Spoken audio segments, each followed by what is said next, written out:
Thank you. Thank you so much, program directors. And I want to greet my esteemed guests who are in the plenary, watching from all over the world, who are joining this 23rd biennial conference. I'm honored truly to be here to share the developments within the South African Council for Social Service Professions, as well as a professional board for child and youth care work, and to share with you the progress that has been made.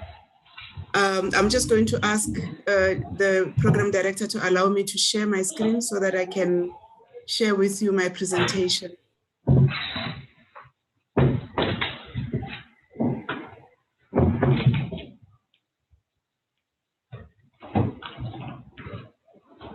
Yes. Dr. Galant, can you just let me know if Zuleika would be sharing or a must? You are live. You can go on. Thank you. It was yes, just I'm asking. Technical yes, I was asking if I should project my screen presentation or they would assist me with it on your side. Let's see. Okay, yeah, so the mission of Council is to serve the best interests of the social service practitioners, professions, and the service users by regulating, leading, and promoting the social service in an innovative and responsive manner. And to this end, you would see with the advocacy role that Council and the boards have been playing, that Council is indeed living its vision and mission to strive for unity within the sector, but also to advocate and to champion transformative activities which are in the best interest of the sector, the profession, and the service users. The overview of Council, just to share that Council is a statutory body that is established in terms of Section 2 of the SSP Act 110 of 1978, as amended. It used to be called the Social and Associated Workers Act. And if you look at the history of Council, each Council is established for a 5-year period. And we've had 4 councils. So this council is the 4th council. We've had the first council for social work, for social service professions, where there was talk around establishing professional boards, and the social work board was the first one to be inaugurated. And in the second term, around 2004, we saw the preliminary work being done to establish the first board child and youth care work. During the third tenure of the third council and the third board child and board social work, the third child and youth care work board was established. And from that time, Chairperson, we saw, the first regulations for the professionalization of child and youth care work coming into existence during 2014. And to this end, there's been revision of the regulations to make sure that it is aligned to the needs of the sector. If you could kindly move the slides. The key mandates of Council is to regulate and guide the professions of social work and child and youth care work.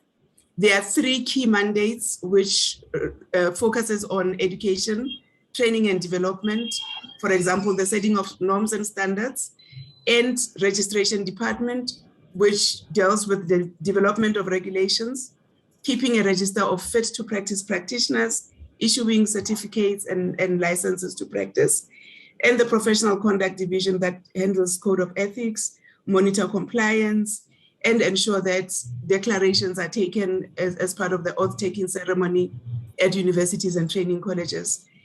The issue around registration and CPD is very, very important for professionals to accumulate CPD points, which gives assurance that they are keeping abreast of changes in their sector. And therefore, CPD accumulation and registration is compulsory. Next slide.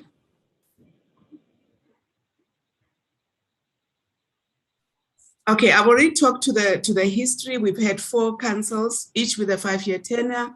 And for each council, there's the professional board as well.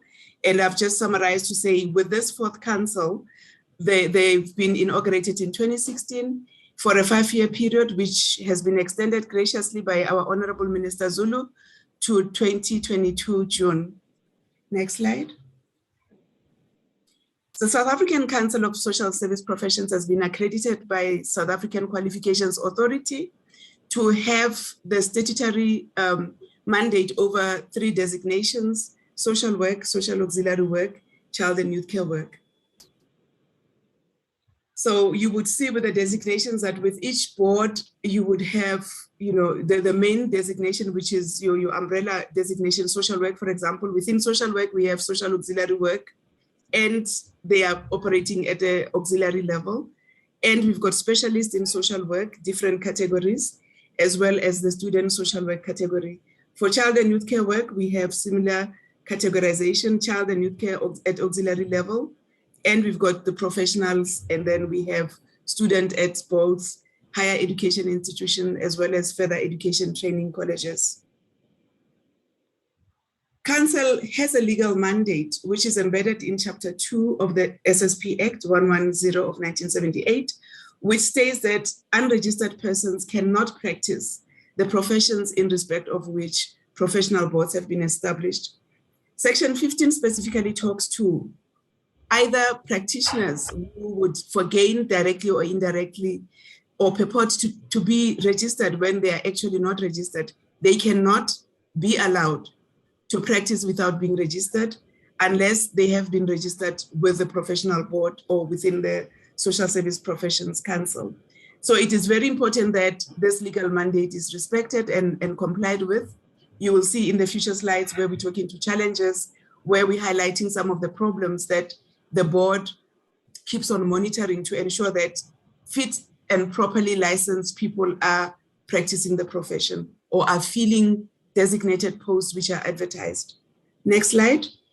Section 15(1)(b) talks to training, that anybody who is not properly registered with the council or as a social worker or a child and youth care worker cannot give instruction at any of the training institutions. So that is very, very critical, that when people are, registering to be training providers, they need to make sure that within their training staff, there are people who are properly licensed to give instruction on issues which pertains to the social service sector, in this case, child and youth care work.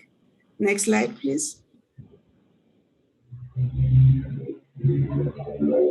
So I've already alluded to that issue, and this particular slide just talks to the strategic objectives that Council and its boards approved in 2016, which talks to accountable administration, effective financial management, having efficient registration system, having quality education and training standards set, partnerships locally, nationally, regionally, and internationally, communicating in a transparent manner, contributing to policy development in the country and globally, ensuring that Council operates in an integrated, unified, and supportive manner between Council, the administration, as well as the boards, and promoting innovative indigenous methods of multidisciplinary practice.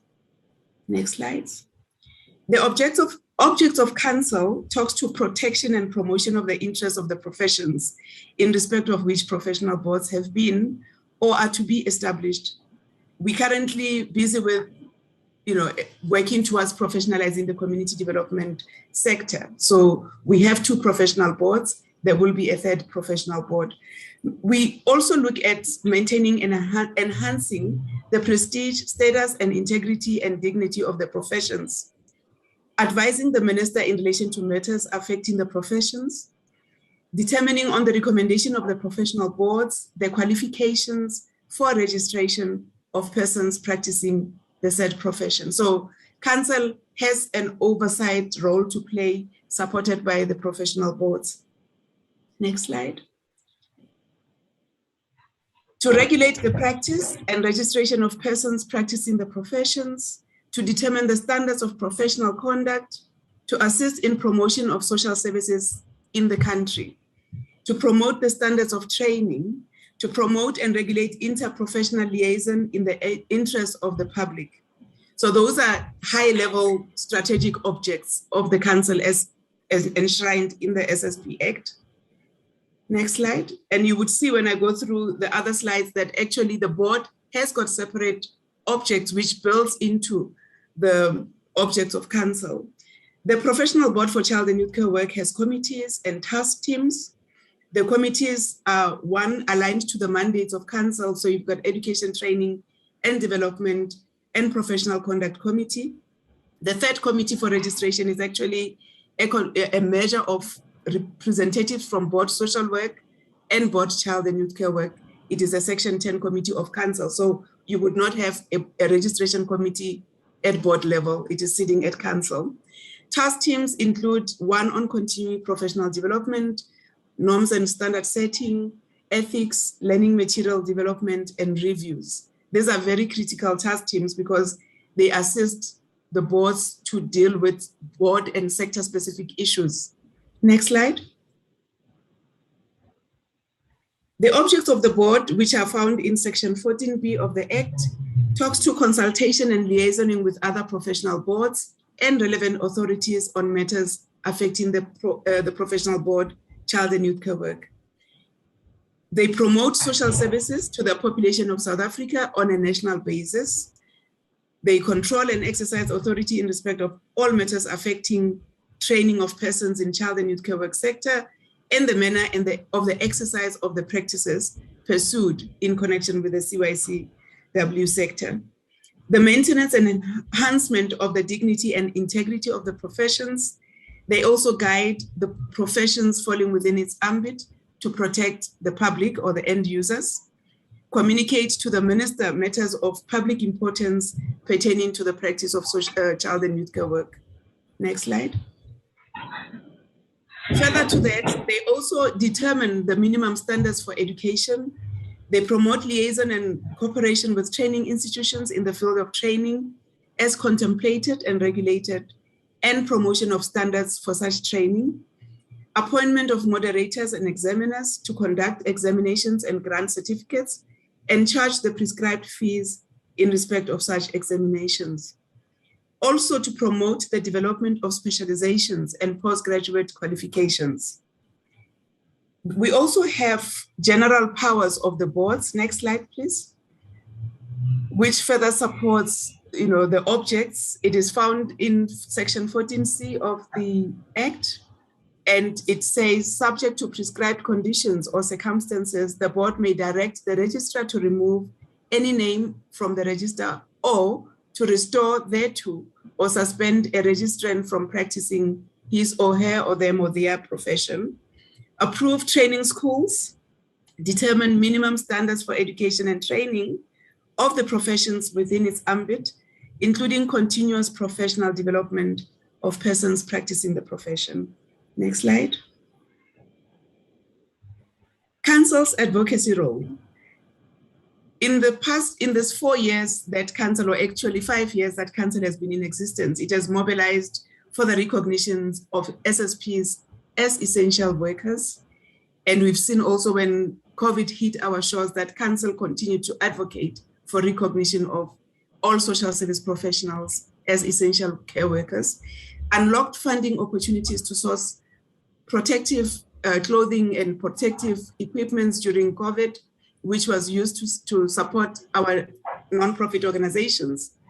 Council further unlocked training opportunities for SSPs, especially unemployed, newly qualified social work and child and youth care workers, and presented the business case model, for example, advocating for employment of child and youth care workers or social workers in other sectors other than social development. And to this end, Council is championing the district development model agenda to make sure that there's inclusion of social service professionals, engaging different employer sectors to unlock employment opportunities, and to mobilize for absorption strategies of unemployed cadres, albeit on a short-term contract or internships. Next slide.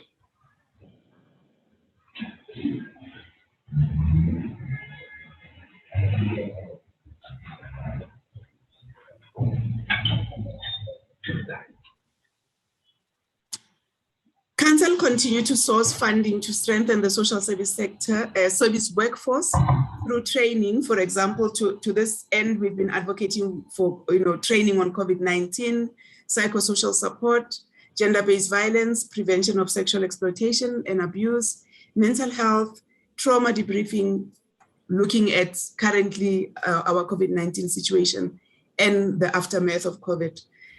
And Council continues to apprise the National Department of Social Development, the Minister and the Acting DG on funding crisis, the delays in processing service level agreements between NPOs and the department, subsidy issues, retrenchments as a result of lack of funding, the stipend versus salary issues for child and youth care workers. Council also advocated for social service professionals to receive vaccines during the rollout phase, and to bring training and information to the unemployed cadres. And we've advocated for the formation of WhatsApp groups so that information can be instantly shared with those affected groupings. Next slide. The strategic focus of the... Yes? Yes, I'm sorry, Ms. Langi, if you can just move a little bit faster because we're running out of time. Thank you, Chair. I'm just going to skip this slide because I'm sure the Chairperson would also talk to the strategic focus of the board, but those are the key issues which, over and above the general work of the board, that they are focusing on: the recognition and making sure there's preservation of the profession, registration drives, career pathing, staff establishment, employment creation, and the business case. Next slide. The challenges include salary disparities, the offering of stipends instead of salaries, adverts not calling for compulsory registration with Council, posts filled with unregistered incumbents, which puts the profession and the clients at risk, professional conduct and ethical code as prescribed not being adhered to. Next slide.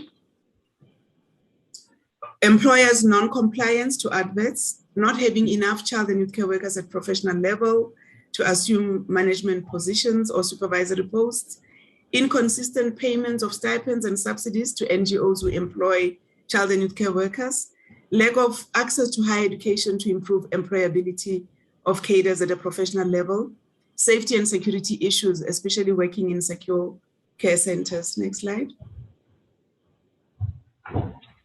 The board has dealt with some of those challenges in this manner: monitoring of non-compliance, high-level meeting with relevant government departments, agreements with higher education institutions to make sure that there's provision or to consider provision of degrees in child and youth care, ethics training and advocacy for OSD. I'm sure the Chairperson will talk more to these issues. Furthermore, the issue of access, the board has been playing a very important advocacy role, championing the access issue and speaking to the department about bursaries and also engaging higher education institutions to get them excited about the possibility of providing degrees in child and youth care, talking to the issue of staff establishment in relevant forums, job placement opportunities, activating such, for example, in schools, salary and OSD issue, media monitoring to ensure that adverts for regulated posts are actually compliant, and employment opportunities and improved salaries are all, on the advocacy agenda of the board. Next slide, please. Achievements to date: the publication of amendment regulations, which strengthens the staff establishment agenda, board representation on university working groups, development of CPD policies, review of code of ethics training manual, and I'm sure the Chairperson will also re-emphasize these issues. Next slide. As you can see, all of these issues are very, important issues, which I'm sure in the next presentation, you would hear more about them.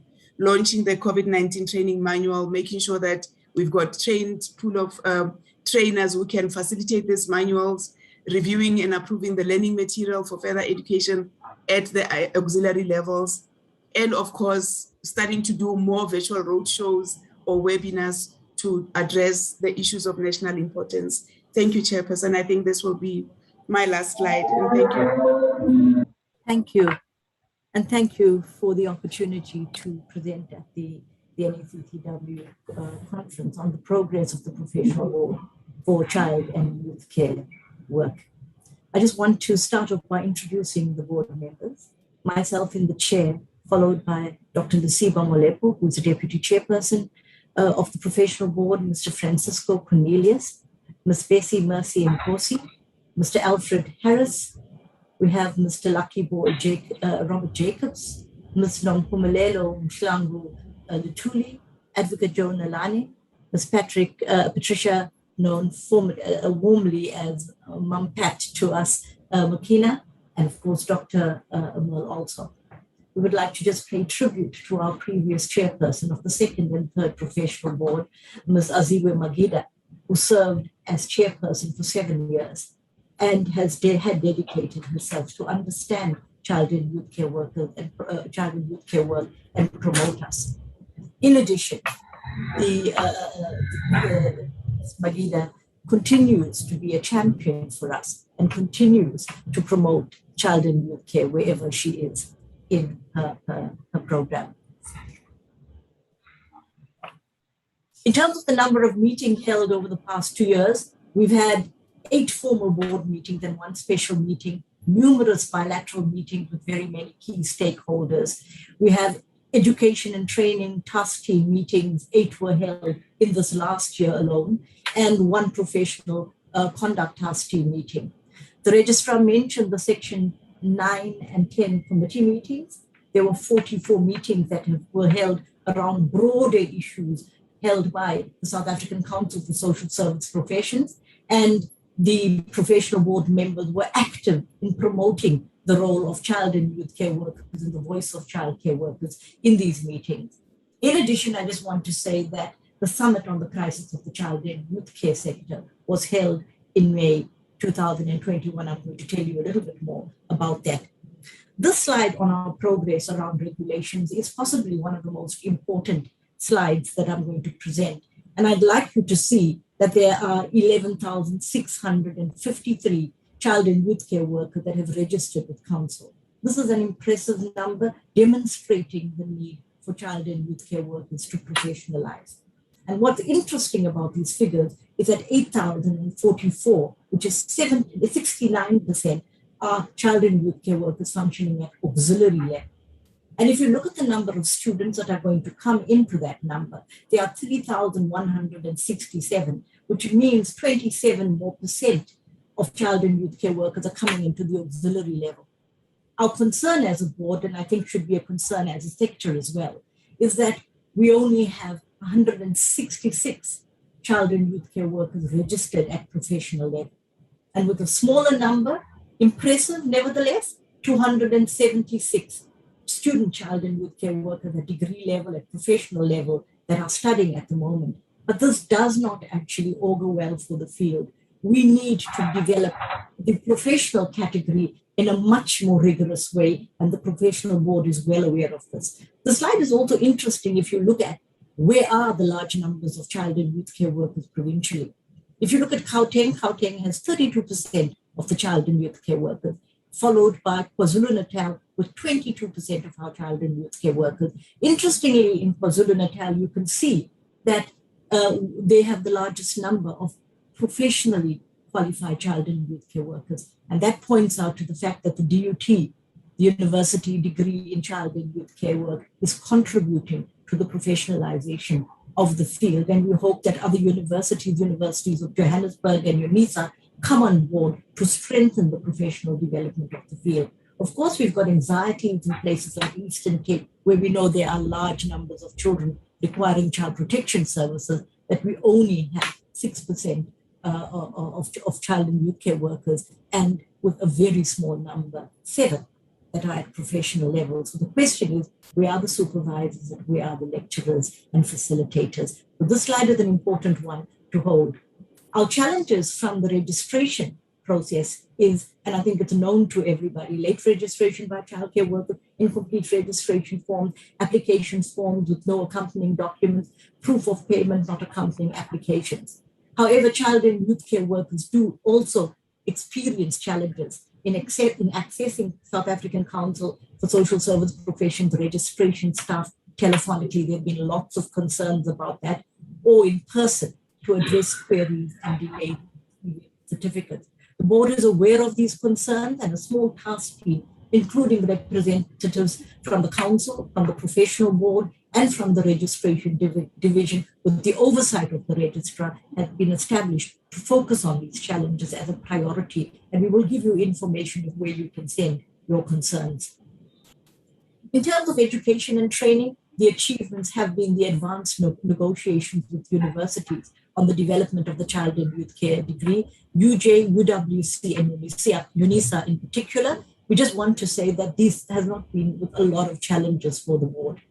The level 5 child and youth care qualification of HWCTA is now available to a broad range of service providers. This is a critical contribution of the board because it addressed the poor quality material that was previously accredited. We are proud to say that the material child and youth care workers will be experiencing now has been approved by the board.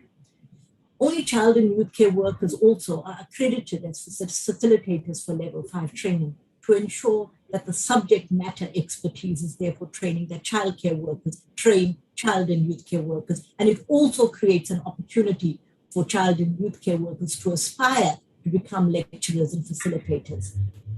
Only child and youth care workers, we've developed as well the COVID-19 training in service training in response to the crisis, which is a free online access to the sector. We're happy to say that 67 organizations access the material with 2,181 child and youth care workers who have been trained. The professional association, the Zambian Professional Association, approached the board to use this training, and in the spirit of the African child, our training has been shared with them. Challenges experienced in relation to level 5 training, just to say and appeal to all of you out there, we need more child and youth care workers to apply to become level 5 facilitators. You need to meet the criteria, of course, with a level 6 and above qualification, with 3 years of work experience and registration with council. So we appeal to child and youth care workers to please take up this opportunity for their own mobility as well. And we want to ensure that only the level 5 child and youth care training is offered. The level 4 training is no longer to be offered. Those who are doing it must complete it, and then hopefully they would be offered the opportunity with the RPL process, as mentioned by HWCTA this morning. But now everybody should start training at the level 5. There has been progress, of course, as mentioned by the registrar, with the CPD policy, continuous professional development policy that was approved in 2019. 8 courses have been approved for CPD points to date. And of course, the next board will focus on CPD reviews and implementation and the monitoring process. In terms of professional conduct, on the 29th of August, Council approved the solemn declaration for child care workers. This is a ritual that would allow child and youth care workers to show their commitment to the Code of Ethics. We are concerned that there's a lack of awareness of the Code of Ethics for child care workers amongst registered child and youth care workers, also amongst employers of child care workers and beneficiaries. So there's a need now for a collaborative effort as stakeholders in the social development sector to roll out nationwide workshops on the Code of Ethics for child and youth care workers. And we see the field being a partner with the professional board in doing this.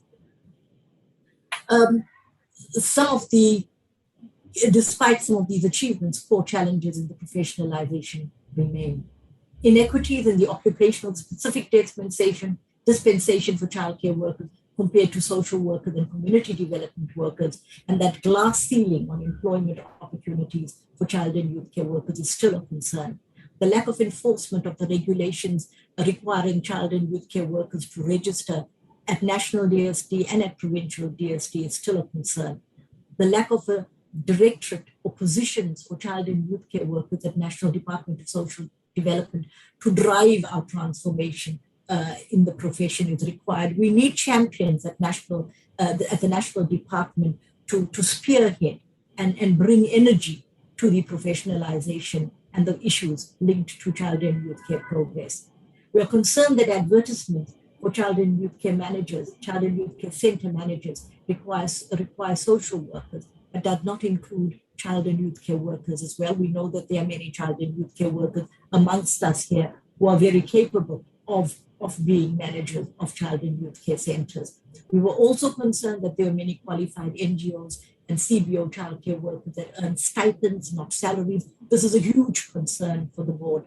We are also concerned about the delayed and late payments of stipends and salaries to NGOs, and this causes delays in payments to childcare workers. How do we expect child and youth care workers to work, earning a stipend in the first instance, and then having that delayed for 3 months? Sometimes it's called by the department the dry season, which is quite unacceptable. Child and youth care workers are in many cases being supervised by social workers, which again is not regulated for.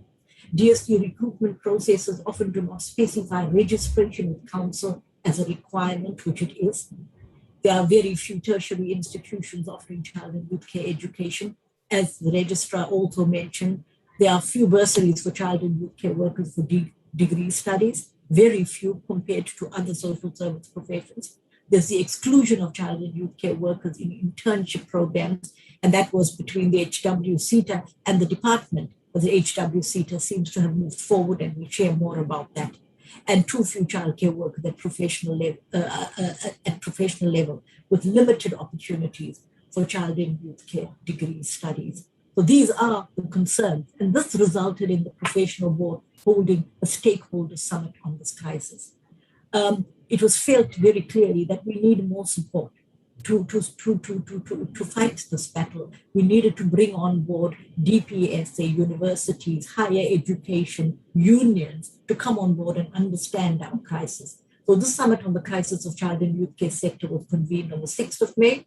70 people attended the summit and 2,362 live streamed in. It was recognized by the professional board that systemic change requires multi-stakeholder cooperation, including state bodies, like I said. And the purpose was to create a platform to provide an understanding of long-standing challenges that have been faced by the child and youth care profession. It was to provide a platform to engage with all key stakeholders on issues facing the child and youth care profession, and to agree upon practical and actionable steps to address the challenges.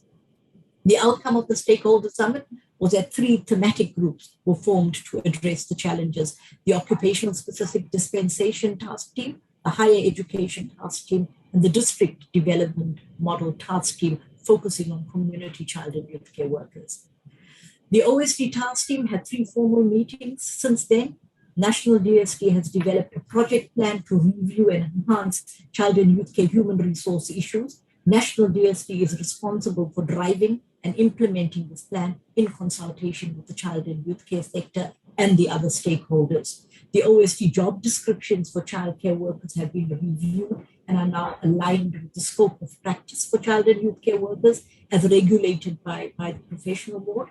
The organizational structure for the deployment of child and youth care workers in the public sector has been discussed. We're trying to see that child and youth care workers match social workers and match community development and opportunities in the organizational structure. And a business plan has been developed in draft by DST for consultation and thereafter presentation to DPSA. I want to say that if you remember the minister's presentation, she spoke to this, which means there's commitment to taking this process forward, for which we are very excited and applaud the Minister for and the Department for this initiative. The Higher Education Task Team has had 4 meetings.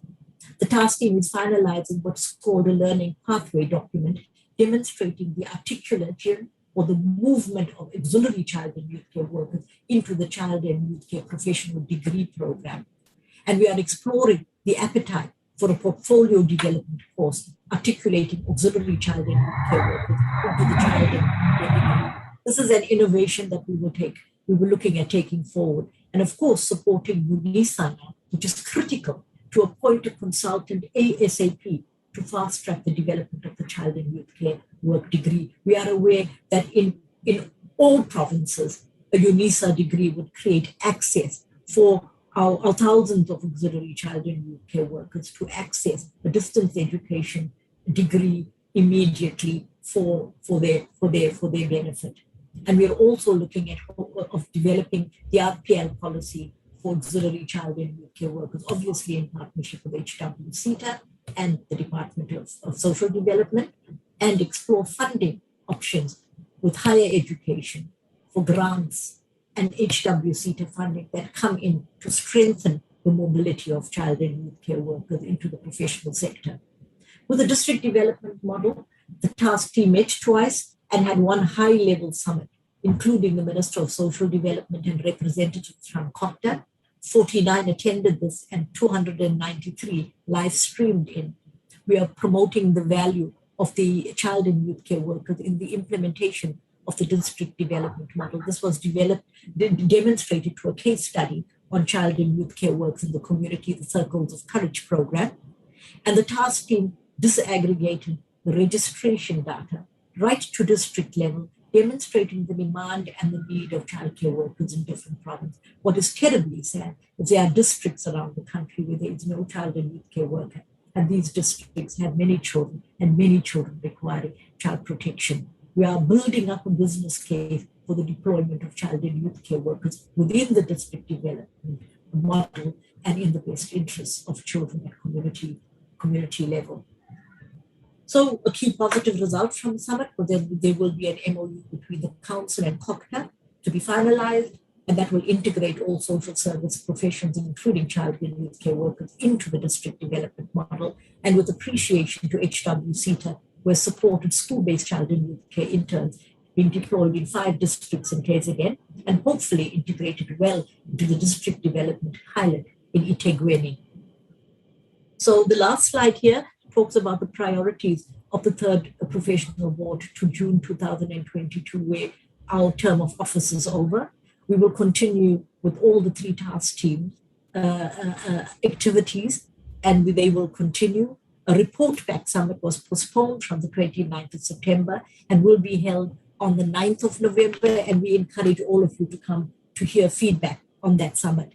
We need to continue with activities emanating from the summit report back. We are preparing a closeout report and handover preparations for the incoming professional board. Thank you very much for listening to my presentation. Thank you.